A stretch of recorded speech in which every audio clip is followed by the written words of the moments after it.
أعوذ بالله من الشيطان الرجيم. بسم الله الرحمن الرحيم.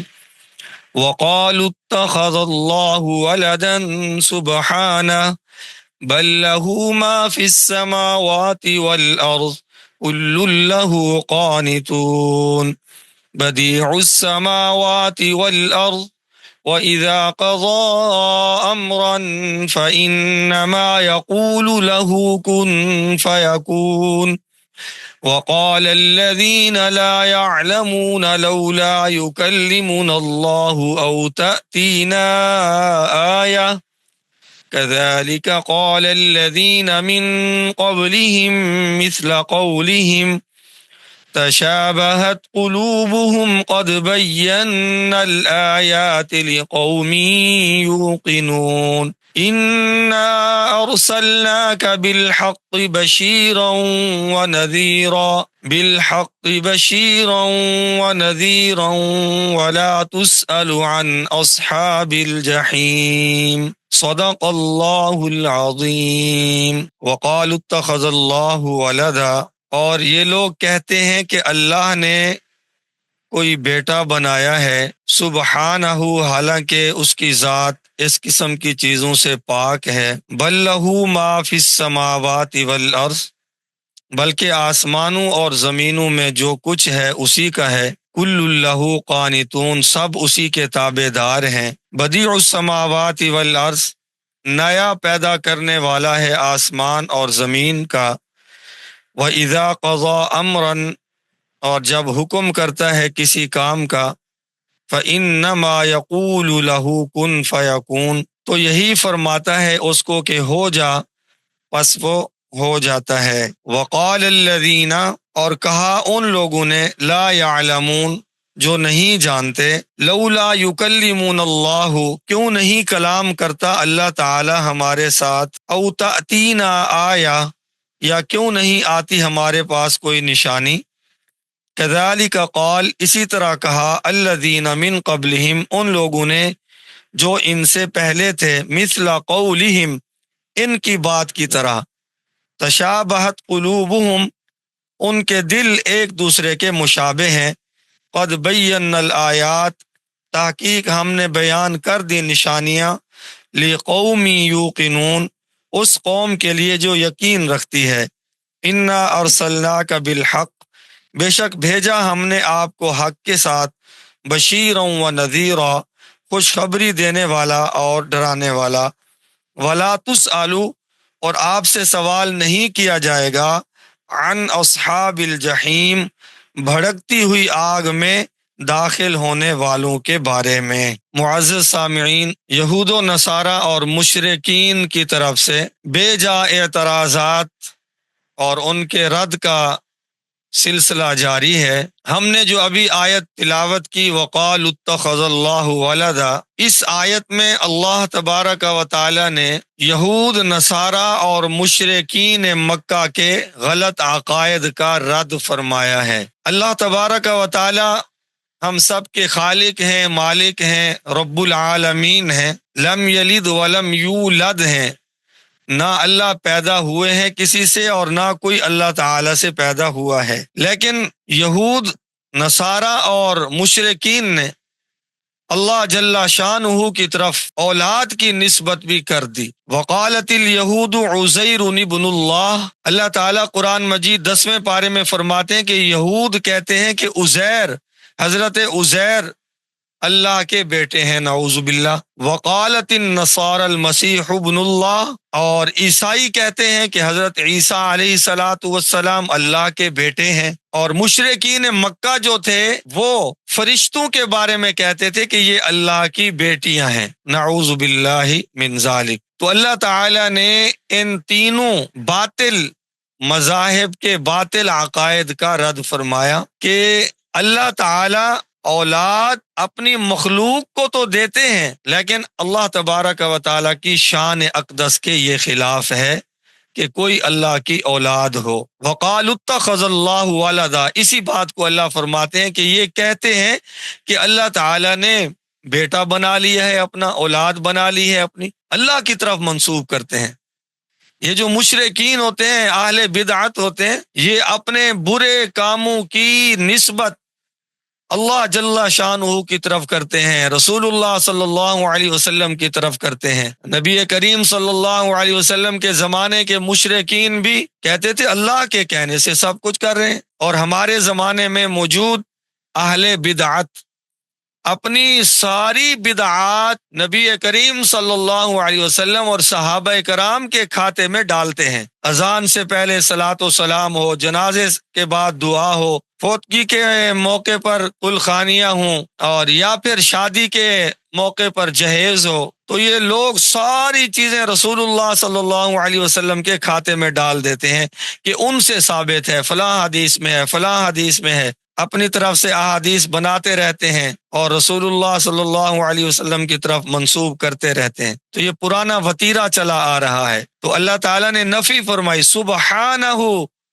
کہ میں اللہ اولاد سے پاک ہوں، بیوی سے پاک ہوں، میرے ساتھ کوئی شریک نہیں ہے، میری جنس کا کوئی نہیں ہے، میں کسی کے جنس کا نہیں ہوں، تمہارے عقائد باطل ہیں، تمہارا کہنا غلط ہے کہ اللہ تعالیٰ نے اپنے بیٹے بنا لیے، فرشتوں کو بیٹیاں بنایا ہوئے اللہ نے، غلط۔ بل لہ ما فی السماوات والارض، اللہ فرماتے ہیں میری اپنی کوئی اولاد نہیں ہے، لیکن آسمان اور زمین و آسمان کی ہر چیز وہ اللہ کے قبضہ قدرت اور اختیار میں ہے۔ کل لہ قانتون، اور ساری چیزیں اسی کی تابع دار ہیں، زمین اللہ کی تابع دار، آسمان اللہ کے تابع دار، سورج جب سے بنا اللہ کی فرما برداری میں لگا، چاند جب سے بنا اللہ تعالیٰ کی فرما برداری میں لگا ہوا ہے، اتنے بڑے بڑے سمندر ہیں اللہ تعالیٰ کے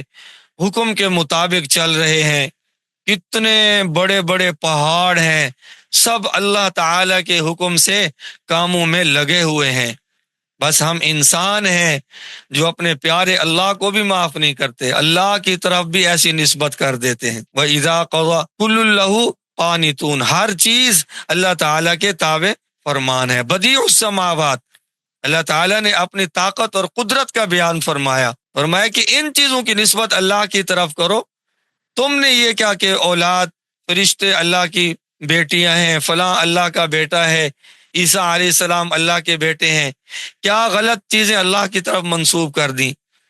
بدیع السماوات والارض، اللہ نیا پیدا کرنے والے ہیں آسمان اور زمین کو، بغیر نقشے کے اللہ تبارک و تعالیٰ نے آسمان بنائے، اللہ تعالیٰ نے زمینیں بنائیں، یہ بدیع اس کو کہتے ہیں، بغیر کسی نقشے کے۔ ہمیں بھی اللہ تعالیٰ نے بغیر کسی نقشے کے پیدا فرمایا اپنی قدرت کاملہ کے تحت۔ آگے سوال ہوتا ہے اللہ آپ کو کتنی دیر لگتی ہے؟ آسمان پیدا کیا، زمین، اور اتنا بڑا نظام آپ چلا رہے ہیں۔ اللہ فرماتے ہیں وَإِذَا قَضَى أَمْرًا، کہ جب ہم کسی کام کے بارے میں حکم کرتے ہیں تو بس کیا کہتے ہیں؟ کن، یقول لہ کن، ہم کہتے ہیں کن ہو جا، فیکون، پس وہ کام ہو جاتا ہے، وہ کام ہو جاتا ہے۔ اللہ اتنی بڑی طاقت والے ہیں، اللہ اتنی بڑی قدرت والے ہیں۔ تو یہ یہود، نصارہ اور مشرکین اتنے پیارے اور عظیم اللہ تعالیٰ کی طرف بھی غلط باتیں منسوب کر رہے ہیں۔ وقال الذین لا يعلمون، ایک اور غلط مطالبہ، اللہ تعالیٰ فرماتے ہیں کہا ان لوگوں نے لا يعلمون، جو جانتے نہیں ہیں، لولا یکلمنا اللہ، کہ اللہ تعالیٰ ہم سے کلام کیوں نہیں فرماتے۔ روایات میں یہودیوں کے علماء کی طرف منسوب بھی ہے یہ بات، عیسائیوں کے علماء کی طرف بھی منسوب ہے، اور مشرکین مکہ کی طرف بھی۔ وہ نبی کریم صلی اللہ علیہ وسلم سے کہتے کہ اللہ تعالیٰ ہم سے براہ راست کیوں نہیں کلام کر لیتے، جیسا کہ حضرت موسیٰ علیہ السلام کی قوم کے متعلق جو آیات گزری ہیں اس میں آپ لوگ تفصیل سے پڑھ چکے ہیں۔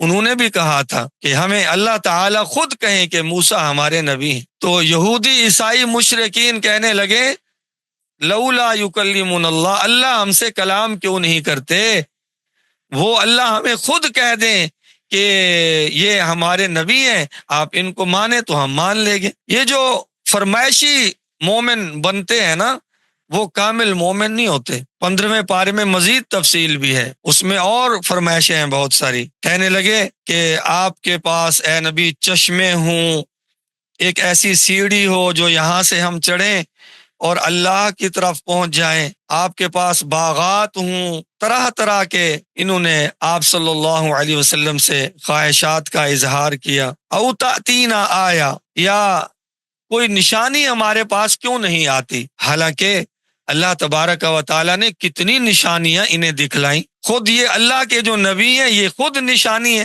اللہ فرماتے ہیں کذالک قال الذین من قبلہم مثل قولہم، کہ یہ ان کی بات نہیں ہے، ان سے پہلے جو کفار گزرے ہیں وہ بھی یہی فرمائشیں کر چکے ہیں، وہ بھی یہ بے جا اعتراضات کر چکے ہیں۔ مثل قولہم، ان کے قول کی طرح وہ بھی قول کر چکے ہیں۔ تشابہت قلوبہم، اللہ فرماتے ہیں ان کے دل آپس میں ملے ہوئے ہیں۔ جس طرح ان کے دلوں میں پیغمبر خدا اور حق کے خلاف جذبات اور شیطانی وسوسے تھے، اسی طرح ان کی بھی وہی حالت ہے۔ قد بینا الآیات لقوم یوقنون، تحقیق ہم نے بیان کر دی نشانیاں اس قوم کے لیے جو یقین رکھتی ہے۔ تو اللہ تبارک و تعالی خود کلام کر سکتے ہیں، لیکن اللہ تعالیٰ کے ہر کام میں حکمت ہے۔ اللہ تعالیٰ اپنے پیارے انبیاء علیہم الصلاۃ والسلام کے ذریعے سے انہیں اپنی پہچان کرانا چاہتے ہیں، اس میں اللہ تعالیٰ کی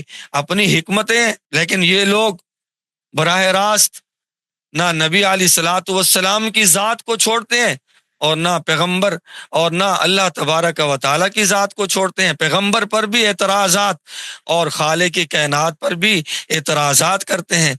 جو ماننے والے ہوتے ہیں نا وہ بے جا اعتراضات نہیں کرتے، اور جو نہیں ماننے والے ہوتے وہ بہت ساری فرمائشیں بھی کرتے ہیں۔ اگر فرمائشیں پوری بھی کر دی جائیں تب بھی وہ مسلمان نہیں ہوتے یا پھر کامل مسلمان نہیں ہوتے۔ انا ارسلناک بالحق بشیرا ونذیرا، اس آیت میں اللہ تبارک و تعالی نے ہمارے پیارے نبی صلی اللہ علیہ وسلم کو تسلی دی ہے، کیونکہ آپ صلی اللہ علیہ وسلم جب ان کو دعوت دیتے، توحید سمجھاتے، وہ آپ کی مخالفت کرتے، آپ پر ظلم و ستم کرتے، تو آپ صلی اللہ علیہ وسلم پریشان ہوتے۔ تو اللہ نے فرمایا میرے پیغمبر، ہم نے آپ کو حق کے ساتھ بشیرا و نذیرا، خوشخبری دینے والا اور ڈرانے والا بنا کر بھیجا ہے۔ آپ نے اپنی تبلیغ پوری فرما دی ہے، آپ نے اپنی محنت فرما دی ہے۔ وَلَا تُسْأَلُ عَنْ أَصْحَابِ الْجَحِيمِ، قیامت والے دن آپ سے دہکتی آگ میں جلنے والوں کے بارے میں سوال نہیں کیا جائے گا کہ یہ مسلمان کیوں نہیں ہوئے۔ آپ کا کام تبلیغ کرنا تھا، آپ نے اپنا کام کیا، باقی وہ کلمہ پڑھیں نہ پڑھیں یہ ان کا معاملہ ہے، آپ اتنے پریشان نہ ہوں۔ تو اس سے معلوم ہوا ہدایت دینا اللہ جل شانہ کے قبضہ قدرت میں ہے، اللہ کے نبی بھی ہدایت نہیں دے سکتے۔ اگر انبیاء علیہ الصلاۃ والسلام کے ہاتھ میں ہدایت دینا ہوتی تو حضرت نوح علیہ السلام کے بیٹے جو ان کے سامنے سیلاب میں ڈوب رہے تھے وہ مسلمان ہو جاتا، حضرت نوح علیہ السلام کی اہلیہ وہ مسلمان ہو جاتی، حضرت ابراہیم علیہ الصلاۃ والسلام کے چچا مسلمان والد مسلمان ہو جاتے، نبی کریم صلی اللہ علیہ وسلم کے چچا ابو طالب وہ مسلمان ہو جاتے۔ آپ نے کتنی کوشش فرمائی۔ تو انبیاء کے ذمے تبلیغ ہے، علماء کے ذمے تبلیغ ہے، باقی منوانا یہ ذمے نہیں ہے۔ تو اللہ تعالیٰ نے تسلی دی، اے میرے پیغمبر آپ سے سوال نہیں ہوگا کہ وہ جہنم میں کیوں گئے، آپ نے تبلیغ فرمائی، آپ نے واعظ فرمایا، لہٰذا آپ نے اپنی ذمہ داری پوری کر دی ہے۔ تو انبیاء علیہ الصلاۃ والسلام نے اپنے اپنے وقت میں اپنی ذمہ داریاں پوری کی، ماننے والے جنت جا پہنچے اور نہ ماننے والے وہ جہنم چلے گئے۔ اللہ تبارک و تعالی ہمیں بے جا فرمائشوں سے بچائے رکھیں اور بغیر کسی فرمائش کے اللہ تعالی ہمیں اطاعت نصیب فرما دیں۔ وآخر دعوانا ان الحمد للہ رب العالمین۔